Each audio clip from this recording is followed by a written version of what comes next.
Guys आपका हमारे YouTube channel Raju classes में स्वागत है। आज हम लोग पढ़ेंगे कक्षा 10 की गणित। कक्षा 10 की गणित में क्या, तो चैप्टर नंबर 6 जो कि हमारा त्रिभुज है। त्रिभुज में कौन सा एक्सरसाइज, तो एक्सरसाइज 6.4 को, क्योंकि इससे पहले हमने सभी एक्सरसाइजों को कंप्लीट रूप से सॉल्व कर लिया है। एक्सरसाइज 6.4 में कौन से क्वेश्चन है, तो 1 2 3 4 नंबर क्वेश्चन हमने ऑलरेडी कर चुके हैं। आज हम लोग करेंगे 5 नंबर से। तो आइए अब हम देखते हैं अपने 5 नंबर सवाल को। इससे पहले यदि आपने चैनल को सब्सक्राइब नहीं किया है तो चैनल को सब्सक्राइब कर लीजिए, जिससे आपको डेली बाय डेली क्लास की नोटिफिकेशन मिलती रहे और आप अपनी कक्षा 10 की मैथ कंप्लीट रूप से यहाँ पर इसी चैनल पे पढ़ सकें, वो भी बिल्कुल मुफ्त। वो भी एक्सरसाइज 1 से लेकर एक्सरसाइज लास्ट तक आपको बिल्कुल एक एक क्वेश्चन कंप्लीट रूप से सॉल्व कराया जाएगा एनसीईआरटी मैथ का, जो कि आप यूपी बोर्ड में हो या एमपी बोर्ड में हो या बिहार बोर्ड में हो, किसी भी बोर्ड के हो, आपकी मैथ में ये क्वेश्चन आएंगे ही, आपके एग्जामों में ये प्रश्न आएंगे ही। चलिए अब हम चलते हैं अपने क्वेश्चन नंबर 5 पे। अब हम सॉल्व कर लेते हैं अपने 5 नंबर क्वेश्चन को। देखिए हमारा 5 नंबर क्वेश्चन क्या है। एक त्रिभुज एबीसी की भुजाओं एबी बीसी और सीए के मध्य बिंदु क्रमशः डी ई और एफ हैं। त्रिभुज डी ई एफ और त्रिभुज एबीसी के क्षेत्रफलों का अनुपात ज्ञात कीजिए। सबसे पहले आपको एक त्रिभुज एबीसी बनाना है, तो आइए हम बना लेते हैं। सबसे पहले अपना एक त्रिभुज एबीसी, ये ए हो गया, ये बी, ये सी। अब देखिए क्या कहा है, AB का मध्य बिंदु कौन सा है, तो AB का मध्य बिंदु D है। तो AB का मध्य बिंदु यहाँ पे ले लीजिए D। उसके बाद से क्या है, BC का मध्य बिंदु E है, तो BC का मध्य बिंदु हो गया E, और AC का मध्य बिंदु, CA का मध्य बिंदु F है। इन सबको मिला दीजिए, ये भी एक त्रिभुज बन गया। अब देखिए क्या कहा है, और त्रिभुज DEF और त्रिभुज ABC के क्षेत्रफलों का अनुपात।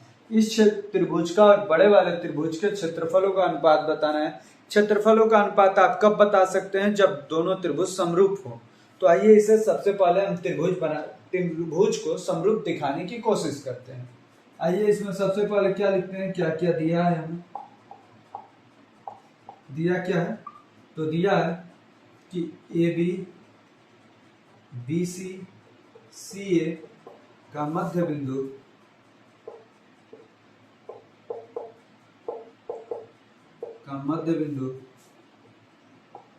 क्रमशः D, E, F है। DEF है, AB BC CA का मध्य बिंदु। और क्या दिया है, तो और कुछ नहीं दिया। हमें क्या ज्ञात करना है, तो उसे भी लिख लेते हैं। ज्ञात करना है अनुपात, तो लिख लेंगे त्रिभुज DEF अनुपात त्रिभुज ABC। इनका क्या निकालना है, एरिया। तो एरिया को आप स्मॉल AR से लिख सकते हैं। किससे लिख सकते हैं, स्मॉल AR से। तो एरिया DEF और एरिया ABC का अनुपात हमें बताना है कि क्या होगा। तो आइए इसे हल करते हैं। हल करने में सबसे पहले क्या लिखना होगा, आप जानते हैं कि AD बराबर DB है, क्योंकि ये D जो है मध्य बिंदु है। तो यहाँ पर लिखिए AD बराबर DB। जब AD बराबर DB लिख देंगे और DB को इधर लाएंगे तो क्या हो जाएगा, AD बटे DB इक्वल टू में 1। ये समीकरण नंबर 1। अब लिख लेंगे कि इसी प्रकार जैसे इधर हो गया AD बटा DB, AD बटा AB हो गया, AD बटा DB हो गया, वैसे इधर भी AF बटा FC हो जाएगा। AF बटा FC इक्वल टू में 1। यह हो गया हमारा समीकरण नंबर 2। अब लिखेंगे समीकरण 1 व समीकरण 2 से जब RHS बराबर है तो LHS भी बराबर हो जाएगा। अब यहाँ पर आप लिखिए समीकरण 1 व समीकरण 2 से, समीकरण 1 व समीकरण 2 से, समीकरण 1 व समीकरण 2 से जब ऐसा लिखेंगे तो AD बटा DB इक्वल टू AF बटा FC, AD बटा DB इक्वल टू AF बटा में FC। देखिए ये दोनों बराबर हो गया किससे, तो समीकरण 1 व समीकरण 2 से। जब ऐसा हो गया AD बटा DB और AF बटा FC हो गया, तो अब देखिए आप क्या लिख सकते हैं, ये जो इसमें FC है, F बटा में FC हो गया। चलिए ठीक है, अब इसके आगे क्या करना है, तो आइए इसके आगे अब देखते हैं। देखिए जब आप इन दोनों को अनुपात में दिखा दिए तो इसका मतलब क्या होता है कि ये दोनों लाइन एक दूसरे के समांतर है, ये दोनों लाइन एक दूसरे के समांतर है, मतलब डी एफ समांतर हो गए किसके, बीसी के। ये कहाँ से हो रहा है, तो ये आप याद कीजिए बीपीटी थ्योरम का विलोम थ्योरम पढ़े थे जो कि पर में 2 था, उसी के आधार पे यहाँ पे डीएफ समांतर हो गया बीसी के। जब ऐसा हो गया तो अब आप लिख सकते हैं ये वाला कोण जो है यहाँ वाले कोण के बराबर होगा, ये वाला कोण इस वाले कोण के बराबर होगा। कैसे, तो लिखिए कोण A D F equal to कोण ए बी सी। वैसे यहाँ वाला कोण भी इस वाले कोण के बराबर हो जाए, कोण A F D equal to में कोण ए सी बी। ये दोनों किस कारण से हो रहे हैं, तो संगत कोण से हो रहा है। किस कारण से, तो संगत कोण से। दोनों कोण एक दूसरे के इक्वल हो गए। यहाँ पर आप लिख सकते हैं परमेय 6.2 कि परमेय 6.2 के आधार पे हमने इसको समांतर किया है। जब आप इतना लिख लिए, दो कोण बराबर हो गया, तो इसका मतलब क्या हुआ, त्रिभुज ADF, त्रिभुज ADF ये छोटा वाला त्रिभुज समरूप हो गया त्रिभुज ABC के। किस नियम से, तो एंगल समरूपता के नियम से। एंगल समरूपता के नियम से ये दोनों त्रिभुज समरूप हो गया। जब ये दोनों त्रिभुज समरूप हो गया तो अब आप लिख सकते हैं AD बटे में AB, AD बटे में AB इक्वल टू में क्या लिख सकते हैं, AF बटे में AC, AF बटे में AC, और क्या लिख सकते हैं DF बटे में BC, DF बटे में BC। अब देखिए इन दो को बस हम लेते हैं AD बटा DB और AF बटा AC को लेते हैं। आइए यहाँ पे लेकर के हल करते हैं, इसे हम मिटा देते हैं। आप लोग स्क्रीनशॉट करना चाहें तो स्क्रीनशॉट कर सकते हैं। आइए देखते हैं, AD बटा AB लिख लीजिए, AD बटा में AB इक्वल टू में AF बटा में AC। केवल इन दो को लीजिए। अब आप देखे होंगे कि ये जो AF है FC के बराबर है। AF किसके बराबर है, FC के बराबर है। तो इस AC के जगह पे AC इक्वल टू लिख सकते हैं AF प्लस में FC लिख सकते हैं ना, ये बराबर प्लस ये AC के बराबर होगा। और AF FC बराबर है, क्यों, क्योंकि जो F है वो मध्य बिंदु है, ये इसके बराबर है। तो आप FC के जगह पे भी AF लिख सकते हैं। AC equal to AF plus में AF, मतलब AC इक्वल टू कितना हो गया 2AF, कितना हो गया 2AF। तो अब इस AC की जगह पे 2AF रख लीजिए। AD बटा AB इक्वल टू AF बटे में 2AF। इस AF से ये AF कट गया। तो अब देखिए क्या हो गया, AD बटे में AB इक्वल टू 1/2। जैसे ये हुआ वैसे ही आप इन सब में सबके बराबर 1/2 लिख सकते हैं। तो आइए हम सबके बराबर में 1/2 लिखते हैं। यहाँ पे लिखेंगे इसी प्रकार।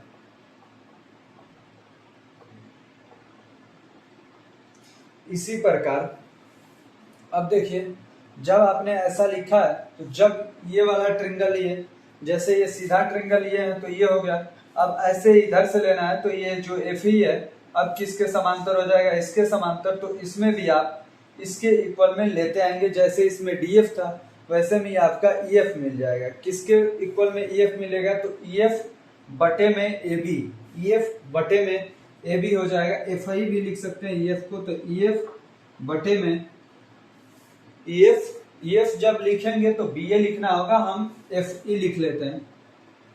एफ ई बटे में ए बी इक्वल टू 1/2। कैसे, तो इसी प्रकार लिखेंगे, ये लिख सकते हैं। अब देखिए जब इसके आगे क्या जाएंगे, एफ ई बटे में ए बी लिख लेना। अब कौन सी साइड बची, ईडी ना, तो यहाँ भी लिख सकते हैं डी बटे में ए सी, डी बटे में ए सी इक्वल टू 1/2। जब आप देख रहे हैं इसको मान लीजिए ये हम समीकरण 1, ये है हमारा समीकरण नंबर 2, ये है हमारा समीकरण नंबर 3। अब आप देखेंगे समीकरण 1, 2, 3 का सबका आरएचएस बराबर है। तो यहाँ से क्या लिखेंगे, इधर वाले को हम मिटा देते हैं, यहाँ पर आपको समझा देते हैं।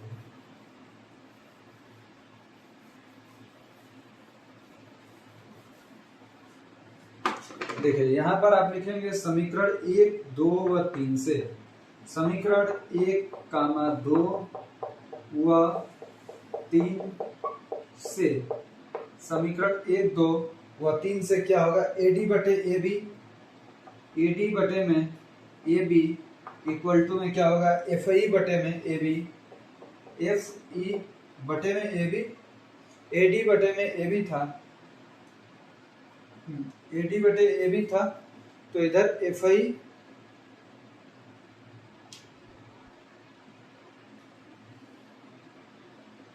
यहाँ पे जो हम लोग AD बटा AB को लिए हैं, आप लोग AD बटा AB को मत लीजिएगा, किसको लेना है, AD बटे AB को नहीं लेना था, AD बटे AB को लेंगे, इस जैसा ये बना है वैसा भी उसको भी बनाना था, DF बटा BC को लेना था, वहां पे लिखे थे हम DF बटा BC, उसी में से DF बटा BC को ले लीजिए, DF बटा BC कैसे ले लिए, क्योंकि ये दोनों त्रिभुज समरूप था, तो ये DF और इस बड़े वाले त्रिभुज की BC भी संगत भुजा में थी, तो ये दोनों अनुपात में थे। अभी आपने लिखा था कैसे कैसे, तो जैसे लिखा था यहाँ पे क्या लिखे थे, तो लिखे थे AD बटे में AB अनुपात में DF बटे में BC अनुपात में AF बटे में AC। तो ये आपने लिखा था ना, अभी जब यहाँ पे ये लिखा था तो उसी में से DF बटा BC लिए हैं और AF बटा AC लिए हैं, इन दोनों को लेना था, इसको नहीं लेना था, इन दोनों को लिए हैं, तो 1/2 आ गया है। इसी प्रकार से ये दोनों भी हमारे बने हुए हैं। तो अब देखिए जब ये दोनों बन गए हैं तो अब आप यहाँ पे समीकरण 1, 2 व 3 से लिख सकते हैं। 1, 2 व 3 से क्या लिखेंगे, 1, 2 व 3 से लिखेंगे DF बटा BC, DF बटा में BC इक्वल टू में FI बटे में AB, FE बटे में AB, इधर क्या DE बटे में AC, DE बटे में AC। इससे आपको क्या मिलेगा, तो ये देखिए सभी इस त्रिभुज की तीनों भुजाएं, छोटे वाले त्रिभुज की तीनों भुजाएं बड़े वाले त्रिभुज की तीनों भुजाएं के अनुपात में हो गए, तीनों भुजाओं के अनुपात में हो गई। और जब ऐसा होता है तो इसे समीकरण 4 मान लीजिए। अब आप ये लिख सकते हैं कि त्रिभुज ABC किसके समरूप है, तो त्रिभुज ABC किसके समरूप होगा, ये देखिए AB है ना, तो FE है ना, तो AB के बराबर में लिखिएगा FI लिखिएगा। अब देखिए AB के बराबर में FI, यहाँ पे A के ऊपर क्या है, D था, A के ऊपर D था, तो A के ऊपर लिखिए D, लास्ट वाले से E था ना, तो लास्ट में आप यहाँ पे E लिखिए, यहाँ पर F लिखिए। क्या हो गया, त्रिभुज ABC त्रिभुज DEF के समरूप हो गए। जब ये दोनों त्रिभुज हमारे समरूप हो गए, त्रिभुज DEF त्रिभुज ABC के, ये देखिए BCDF के, तो BCDF के है। जब ऐसा आपका समरूप त्रिभुज हो जाएगा तो अब आप इसमें भुजाओं का अनुपात लिख सकते हैं, बटे में 1/2 कर देंगे, उससे आपका क्षेत्रफलों का अनुपात निकल जाएगा। तो आइए उसका भी अनुपात हम लोग निकाल देते हैं। देखिए अब हम लोग बना देते हैं, त्रिभुज DF लिखिए, DF के बाद क्या बचा, एक भुजा E लिखिए, ये किसके समरूप होगा, DF किसके है, BC के, तो यहाँ पे त्रिभुज BC लिखिए, BC के बाद क्या बचा A, तो ये हो गया DFE किसके समरूप हो गया, तो BCA के समरूप हो गया। अब क्या बोला है, त्रिभुज DEF और त्रिभुज ABC के क्षेत्रफलों का अनुपात, इन दोनों के क्षेत्रफलों का हमें अनुपात बताना है। तो लिखिए त्रिभुज DFE बटे में त्रिभुज BCA इक्वल टू क्या होगा, ये क्षेत्रफल का अनुपात बताना है ना, तो यहाँ पे आप लोग AR लिखेंगे, AR एरिया दोनों का अनुपात क्या होता है, भुजाओं के वर्गों के अनुपात के बराबर होता है। तो यहाँ पे लिखिए DF बटे में BC, यहाँ पर इसका क्या होगा, वर्ग, और DF बटा BC का मान हमने निकाल रखा था, कितना था, DF बटा BC का मान 1/2 था, तो यहाँ पर आप लोग 1/2 लिख सकते हैं। तो एरिया DFE बटे में एरिया BCA इक्वल टू 1/2 का स्क्वायर, 1/2 का स्क्वायर क्या होगा, 1/4, 1/4 हो गया। तो अब आप लिख सकते हैं एरिया DFE अनुपात एरिया BCA इक्वल टू 1:4। क्या होगा? 1:4। आंसर हमारा यही हो जाएगा। कितना अनुपात आया दोनों क्षेत्रफलों में? 1:4। तो इस प्रकार से हमने अपने 5वें सवाल को कंप्लीट रूप से सॉल्व कर लिया। अब हम चलते हैं अपने 6वें सवाल को हल करने के लिए। अब हम सॉल्व करते हैं अपने 6वें प्रश्न को। देखिए क्या है, सिद्ध कीजिए कि दो समरूप त्रिभुजों के क्षेत्रफलों का अनुपात उनकी संगत माध्यिकाओं के अनुपात का वर्ग होता है। यह हमें प्रूफ करना है। तो आइए इसे हम लोग हल कर लेते हैं। सबसे पहले लिखा जाता है दिया है, तो दिया है से पहले क्या किया जाता है? तो फिगर बना लो। सिद्ध कीजिए कि दो समरूप त्रिभुज, तो हम दो समरूप त्रिभुज बनाते हैं। ये एक त्रिभुज हो गया, ये एक हमारा दूसरा त्रिभुज हो गया। A B C P Q R, ये यहाँ पे एडी बना, ये यहाँ पे पीएम बना। इसमें आपको क्या दिया है कि दोनों त्रिभुज समरूप हैं, तो लिखेंगे त्रिभुज ए बी सी समरूप है त्रिभुज पी क्यू आर के, क्योंकि दिया हुआ है दो समरूप त्रिभुज के क्षेत्रफलों का अनुपात उनके संगत भुजा माध्यिकाओं के अनुपात का वर्ग होता है। हमें क्या प्रूफ करना है? सिद्ध करना है। क्या? तो ये लिख लीजिए, सिद्ध करना है। सिद्ध करने में क्या करना है? तो माध्यिकाओं के अनुपात का वर्ग होता है ना, तो त्रिभुज ए बी सी अनुपात त्रिभुज पी क्यू आर, ये क्या? एरिया का, दोनों त्रिभुजों के एरिया का अनुपात क्या होगा? माध्यिकाओं के, तो त्रिभुज एबीसी की माध्यिका क्या है? एडी है, और इसकी माध्यिका क्या है? तो पीएम है, के वर्ग क्या अनुपात के बराबर होता है। यही हमें प्रूफ करना है। तो आइए इसे हम लोग सिद्ध करते हैं।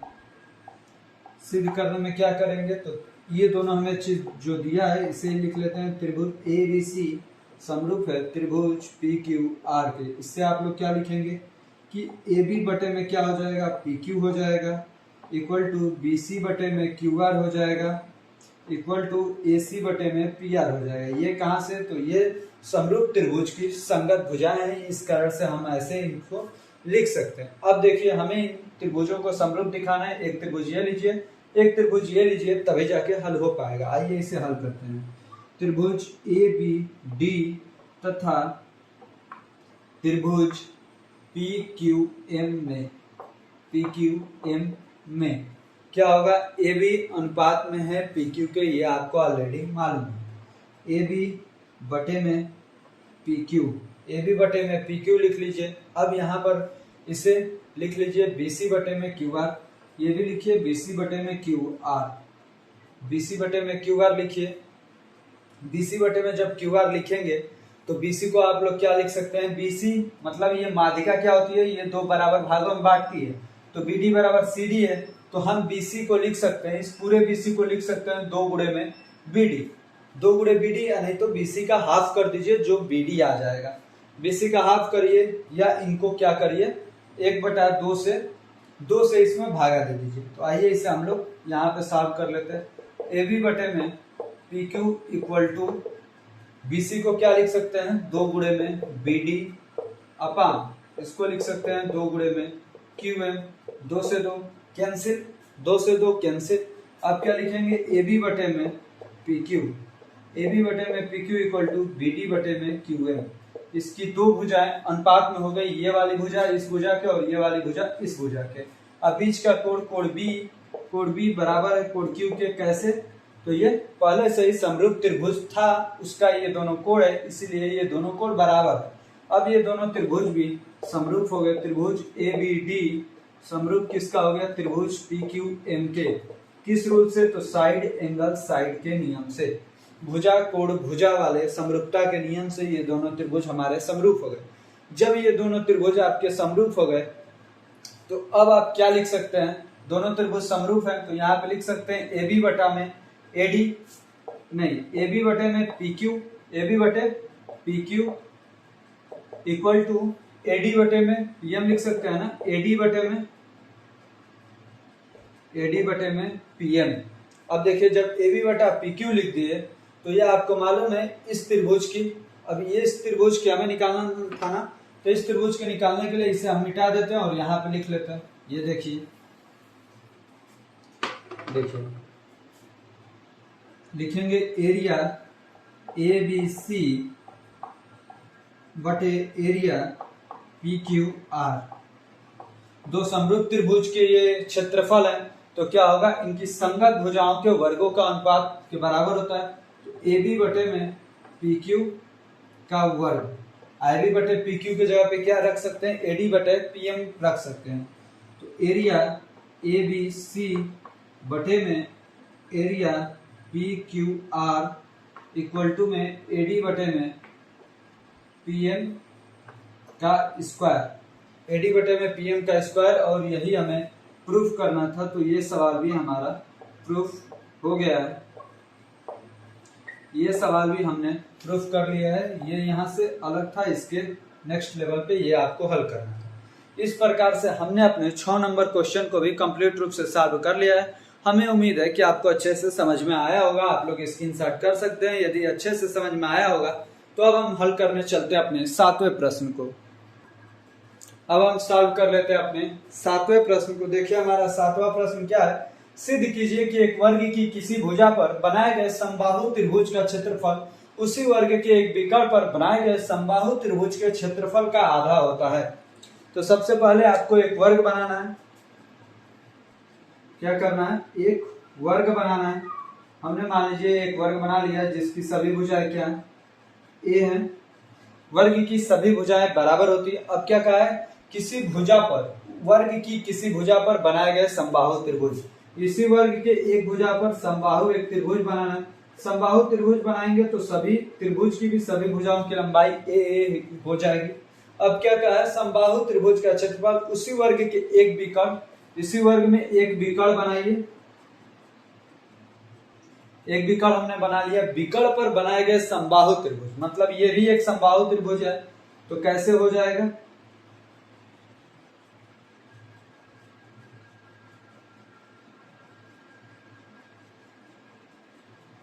मान लीजिए ये हमने एक समबाहु त्रिभुज बनवा दिया। इस विकर्ण की लंबाई कितनी होगी, तो आइए इसे हम लोग हल कर लेते हैं। क्या क्या दिया है, तो ये सबसे पहले हम लोग लिख लेते हैं। क्या क्या दिया है, आप इस फिगर का नाम रख लो, A B C P Q. क्या दिया है, तो ए बी त्रिभुज ए बी सी, त्रिभुज ए पी क्यू, त्रिभुज एबीसी, त्रिभुज एपीक्यू क्या है, समबाहु त्रिभुज है। समबाहु त्रिभुज है, ये आपको दिया हुआ है। अब चलिए हम सॉल्व करते हैं इसके आगे। क्या हमें सिद्ध करना है,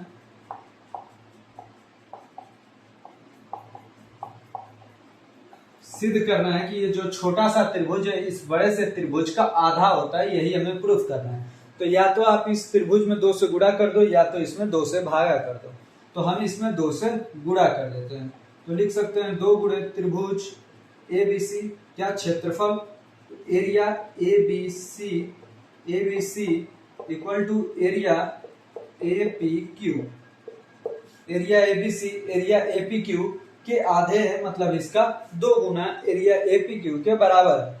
तो आइए इसे हम सिद्ध करते हैं। सिद्ध करने में सबसे पहले आप विकर्ण की लंबाई निकाल लीजिए। विकर्ण इक्वल टू क्या हो जाएगा, विकर्ण एक समकोण त्रिभुज बनता है, यहाँ पर एक 90 डिग्री का कोण बनता है। तो ये एक आधार हो गया, एक लंब, आप किसी को भी ले सकते हैं आधार लंब, उससे नहीं मतलब है। तो कर्णी में ए स्क्वायर प्लस में ए स्क्वायर क्या हो जाएगा, कर्णी में 2a स्क्वायर, तो ए स्क्वायर बाहर आ जाएगा, तो कर्णी में 2a हो जाएगा विकर्ण की लंबाई।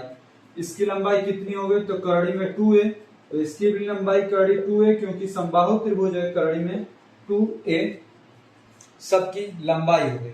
जब सबकी लंबाई होगी तो अब आपको मालूम है कि ये दोनों त्रिभुज क्या है, समबाहु त्रिभुज है। समबाहु त्रिभुज है, अतः ये दोनों समरूप भी हो जाएंगे। आप लिख देंगे त्रिभुज ए बी सी, त्रिभुज ए बी सी क्या हो जाएगा, त्रिभुज पी क्यू ए, त्रिभुज P Q A equal to त्रिभुज पी क्यू ए क्या है, समरूप त्रिभुज है। समरूप त्रिभुज हो गया किस कारण से, तो समबाहु त्रिभुज है। त्रिभुज क्या है, समबाहु है, इसीलिए ये दोनों त्रिभुज समरूप हो गए। जब दोनों त्रिभुज समरूप हो गए तो अब आप इनके भुजाओं का अनुपात लिख सकते हैं ए बी बटे पी क्यू।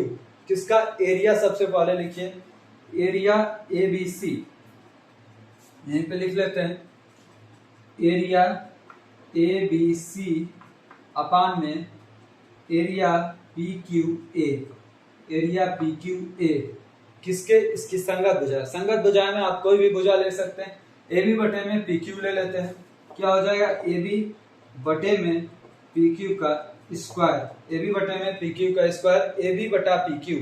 आप AB का मान कितना है, AB का मान A है, PQ का मान कितना है, करड़ी में 2A है, तो यहाँ पर रखिए एरिया ABC, एरिया ABC बटे में area PQA, area PQA, area PQA हो गया इक्वल टू AB के जगह पे क्या रखेंगे A और PQ के जगह पे करड़ी में 2A का स्क्वायर, स्क्वायर करेंगे तो A का स्क्वायर, A से इसमें कट गया, क्या बचा 1 बटा करड़ी 2, और 1 बटा करड़ी 2 का स्क्वायर कितना हो जाएगा 1 बटा 2, तो यहाँ पे हो जाएगा एरिया ABC बटे में एरिया PQA इक्वल टू में 1 बटा 2। अब 2 से इसमें गुणा हो जाएगा, 2 से इसमें गुणा हो जाएगा तो 2 गुणे एरिया ABC बराबर एरिया PQA, और यही हमें प्रूफ भी करना था।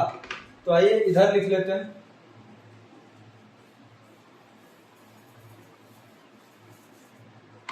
देखिए एरिया ABC गुणे में 2 बराबर एरिया PQA, तो यही हमें प्रूफ करना था, तो ये हमने प्रूफ कर दिया।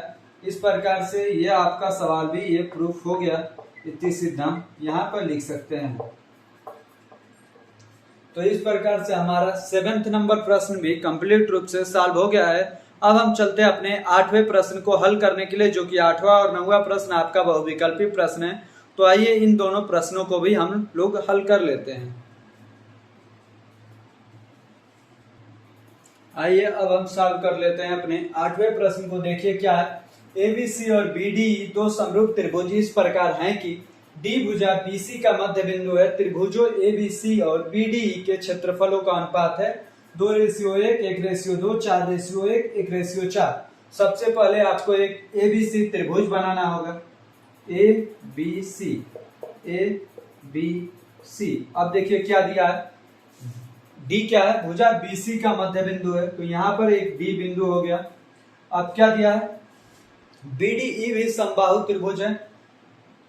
देखिए दिया है ABC और BD दो समरूप त्रिभुज इस प्रकार है कि D भुजा BC का मध्य बिंदु है। त्रिभुज ABC और BDE, तो BDE भी आपको एक त्रिभुज बनाना है, तो इसको बाहर की तरफ बना लीजिए BDE। इसमें समबाहु त्रिभुज दिया था, देख लेते हैं कहीं पर क्वेश्चन लिखने में छूट गया है। हाँ, समबाहु त्रिभुज इस प्रकार है, समरूप त्रिभुज नहीं दिया है, समबाहु त्रिभुज दिया है। तो इस समरूप के जगह पे आप लोग समबाहु लिख लीजिएगा।